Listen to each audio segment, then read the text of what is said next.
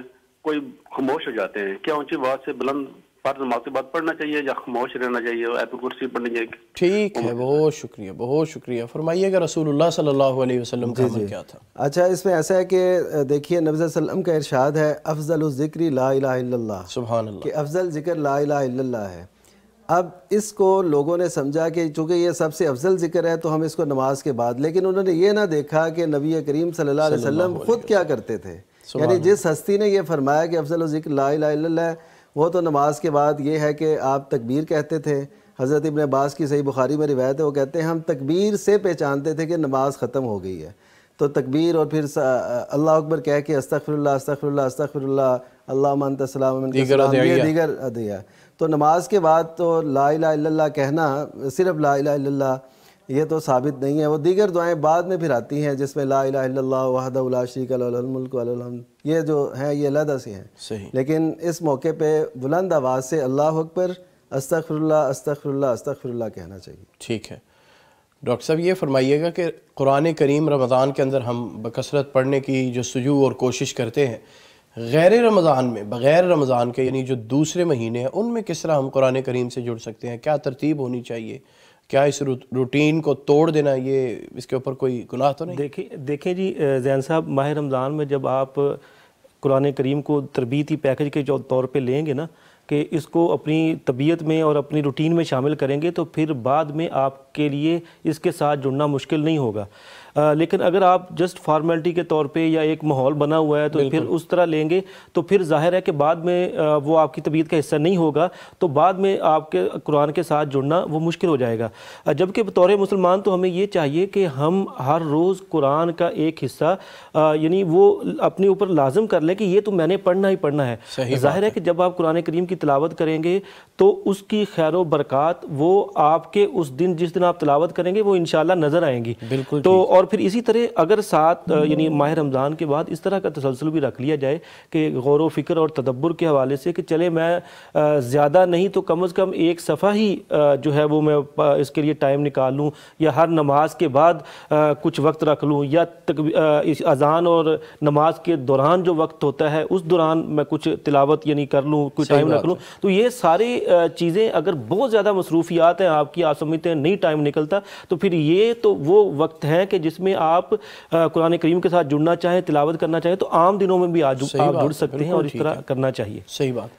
شیخ صاحب، بعض لوگ جو ہیں وہ یہ بات کہتے ہیں جی ہماری بڑی مصروفیات ہوتی ہیں، رمضان میں روزہ بھی ہے، تھکاوٹ ہو جاتی ہے، قرآن پڑھنے کی روٹین نہیں بن سکتی، تو اس روٹین کو بندہ کیسے بنائے تاکہ سارے سال اس کے اثرات مرتب رہیں؟ اس سوال کا جواب میں آپ سے لیتا ہوں ایک کالر کے بعد. السلام علیکم ورحمۃ اللہ.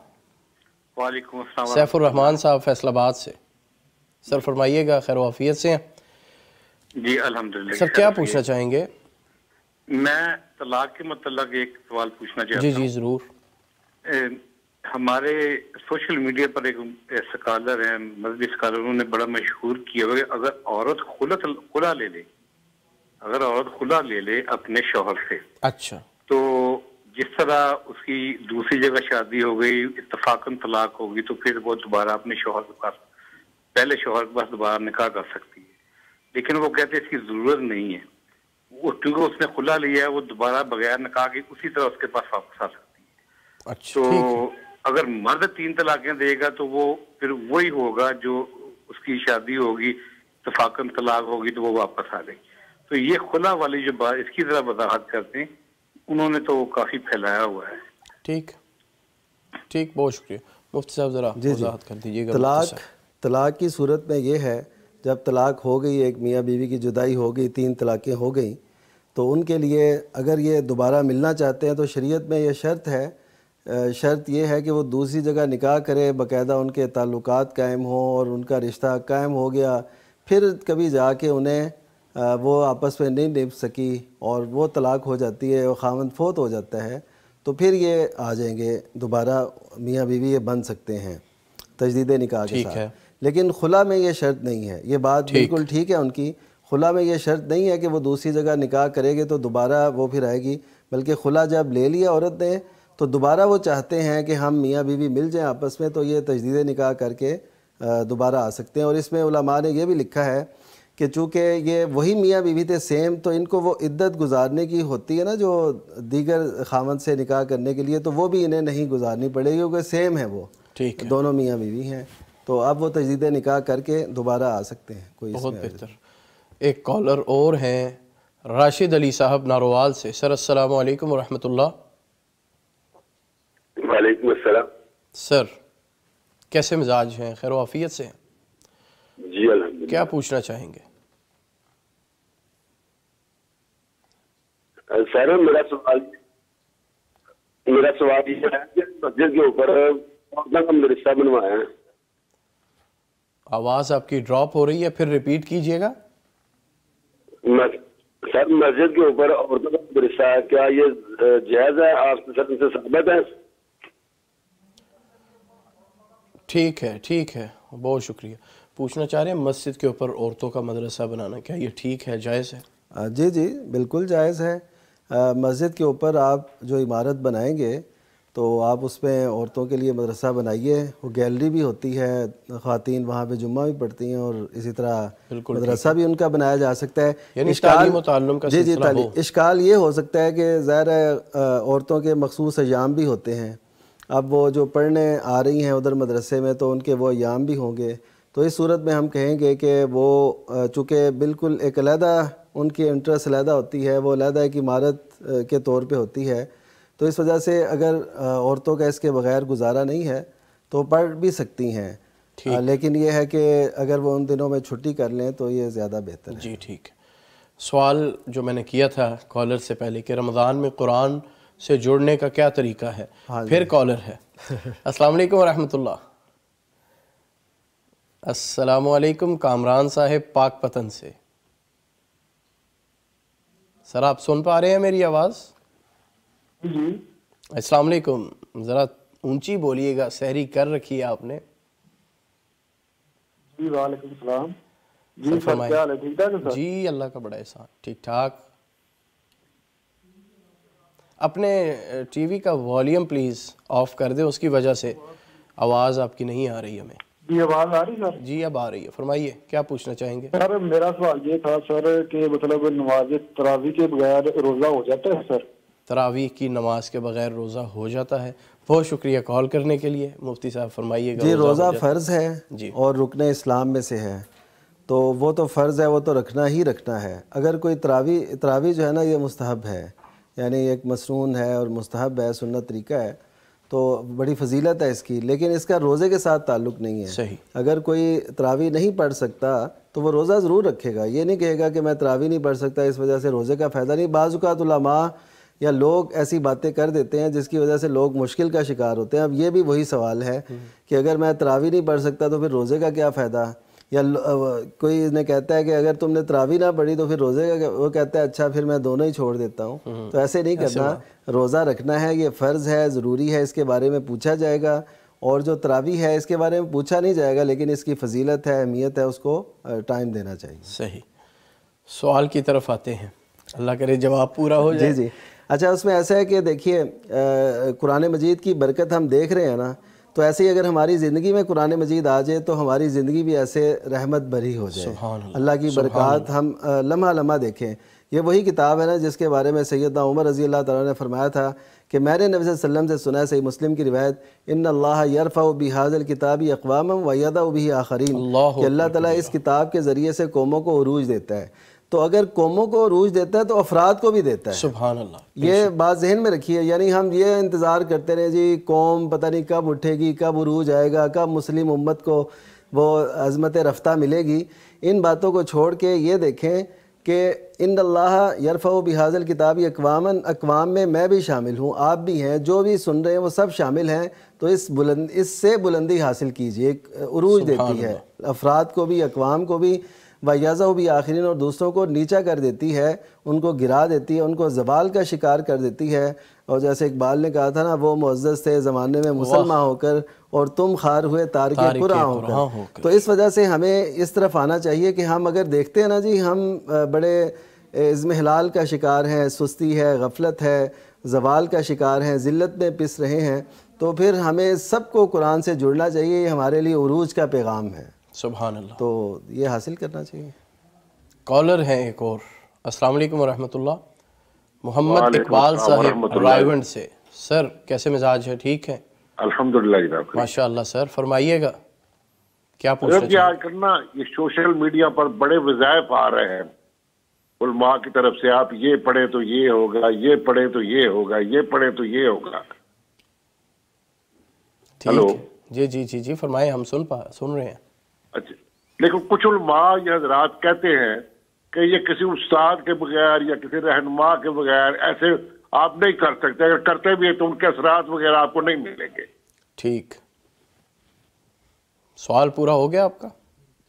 ہاں بس اس کے بارے میں کرنا چاہیے یا نہیں، یا استاد کے بغیر ہی ہو سکتا ہے. سر کال کرنے کے لیے بہت شکریہ. ابھی پوچھتے ہیں مفتی صاحب، فرمائیے. جی یہ جو بات ہے نا استاد کے بغیر والی، وہ تو اس لیے درست نہیں ہے کہ دیکھیے کہ جس سے آپ کو سوشل میڈیا میں بتایا یا کسی بھی ذریعے سے بتایا، وہ گویا آپ کا استاد ہے، اگرچہ آپ نے اس کے سامنے زانو تلمس طے نہیں کیے. جیسے آپ ہمیں لوگ سن رہے ہیں تو اس کا مطلب یہ ہے کہ ہم سے فائدہ اٹھا رہے ہیں، تو بیٹھے نہیں ہوئے لیکن فائدہ اٹھا رہے ہیں. تو یہ تو بات ایسی نہیں ہے کہ استاد کا ہونا ضروری ہے، وہ استاد ہی ہے جس نے آپ کو یہ بتا دیا.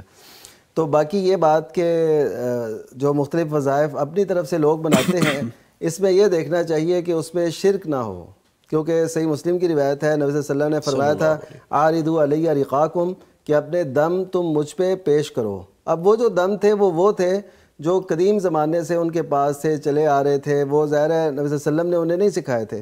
تو آپ صلی اللہ علیہ وسلم نے ان سے فرمایا کہ اپنے جو دم ہے نا وہ مجھے بتاؤ، جس میں شرک نہیں ہوگا وہ جائز ہے. تو اس کا مطلب ہے شرک یا عقیدے کی خرابی کوئی نہ ہو تو وہ دم وہ وظیفہ کیا جا سکتا ہے. لیکن ہم اس بارے میں یہ ضرور کہتے ہیں کہ آپ اپنی طرف سے اس کی تعداد بھی مقرر نہ کریں اور وقت بھی مقرر نہ کریں، جتنا بھی آپ پڑھ سکتے ہیں، کیونکہ یہ مقرر کرنا اتنا اچھا نہیں ہے، کیونکہ تعداد یا وقت، کیونکہ یہ پھر چیزیں ذرا آگے بڑھتی جاتی ہیں. تو آپ مطلق رکھیں. اگر کسی نے کسی بات سے، کسی آیت سے کوئی تجربہ حاصل کر کے اس کی برکات لی ہیں تو لوگوں کو بتا سکتے ہیں اور لوگ کر بھی سکتے ہیں، لیکن اس کو متعین نہ کریں. تو یہ زیادہ بہتر ہے. بہت بہتر. السلام علیکم ورحمۃ اللہ. کالر ہیں ایک اور. وعلیکم السلام. شوکت حسین صاحب فتح جنگ سے. جی جی سر کیسے مزاج ہیں؟ ٹھیک ہیں جی شکر ہے جی اللہ. فتح جنگ سے ہمیں بڑی محبت ہے. سر فرمائیے گا کیا پوچھنا چاہیں گے؟ سر یہ میں پوچھنا چاہوں گا کہ قرآن اور حدیث کی روح سے جنازے کی کتنی تکبیریں ہیں اور کون سی تکبیریں ہیں، یہ ذرا بتا دیں. ٹھیک ہے، جنازے کے طریقے کے حوالے سے، تکبیرات کے حوالے سے پوچھنا چاہتے ہیں. جی قرآن و سنت میں جو ہے وہ 4 تکبیرات کا ذکر ہے. صحیح بخاری میں ہے اور دیگر کتب میں روایت موجود ہے. حضرت ابن عباس رضی اللہ تعالیٰ راوی ہیں اور اس میں یہ 4 تکبیریں ہیں. پہلی تکبیر، اس کے بعد سورہ فاتحہ، دوسری تکبیر اس کے بعد درود شریف، تیسری تکبیر اس کے بعد دعا جو جنازے کی ہے، اللہم اغفر لی حینا و میتنا، اور دیگر جو دعائیں ہیں وہ پڑھ کے، تو چوتھی تکبیر کے بعد تھوڑا سا اسٹے. علامہ البانی نے جو کتاب الجنائز لکھی ہے، انہوں نے لکھا ہے کہ یہ چوتھی تکبیر کے بعد آپ کچھ دیر دعا کرتے تھے، یعنی کچھ دیر ذاتی دعا جیسے ہوتا ہے نا، خاص دعا، وہ اس موقع پہ کر کے. اور میں اس پہ عمل میں نے ایک شخصیت کا دیکھا ہے، حافظ مسعود عالم صاحب حافظہ اللہ، وہ اسی طرح کرتے ہیں. جی وہ اس طرح کرتے ہیں. تو یہ وہ اس حدیث کے پیش نظر وہ ایسے کرتے ہیں. تو یہ بھی ایک طریقہ ہے. تو اس کے بعد بس سلام پھیرنا ہے. یعنی 4 تکبیریں ہیں. 4 تکبیریں جب پوری کر لیں اس کے بعد مختصر سی دعا اپنے طور پہ وہ کر کے اور اس کے بعد سلام پھیر دیں. یہ جنازے کا طریقہ ہے اور یہ تکبیریں. صحیح. یہ فرمائیے گا قرآن کریم کو حفظ کرنا اور حفظ کرنے کے بعد بھول جانا، اس کا کیا خمیازہ ہے؟ اس کا جواب کالر کے بعد لیتے ہیں. السلام علیکم ورحمۃ اللہ. سانگلہ ہل سے خرم شہزاد صاحب، فرمائیے کیا پوچھنا چاہیں گے؟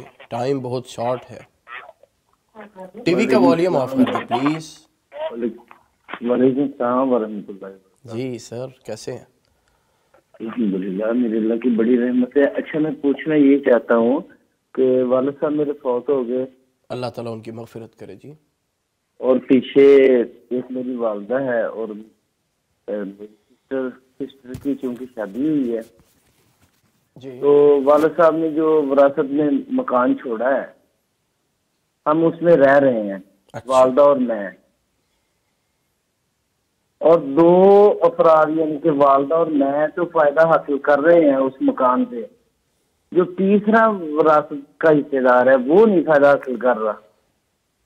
ٹھیک، تو اس کی کیا طریقہ کار ہونا چاہیے؟ کیا ہم اس کو بطور کرایہ کوئی کچھ نہ کچھ حصہ دینا چاہیے اس کو؟ ٹھیک ہے، بہت شکریہ سر، تھینک یو.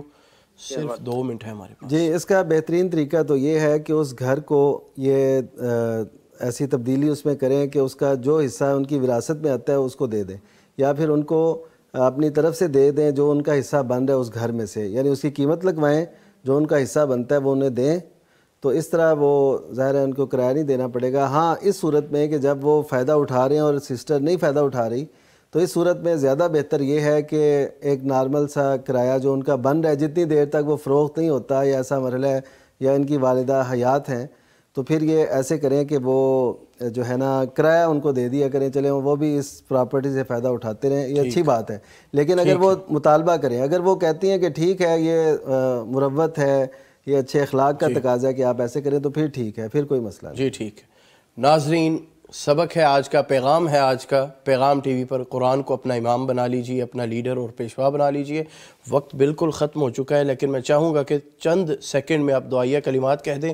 اللہم اجعل القرآن العظیم ربیع قلوبنا. بس وہی کہتے ہیں کہ یا اللہ ہم سب تیرے بندے ہیں اور تیرے ہی بندوں کے بیٹے ہیں اور تیری ہی بندیوں کے بیٹے ہیں یا بیٹیاں ہیں، اور ہمارے پیشانیاں تیرے ہاتھ میں ہیں، تیرا حکم ہم میں جاری ہونے والا ہے، تو جو تو فیصلہ کرتا ہے وہ ٹھیک ہے. اے اللہ اس قرآن کو جس پہ آج ہم نے بات کی ہمارے دلوں کی بہار بنا دے اور ہمارے گناہوں کی بخشش کا ذریعہ بنا دے. رمضان سے فائدہ اٹھانے کی ہم سب کو توفیق بخشے.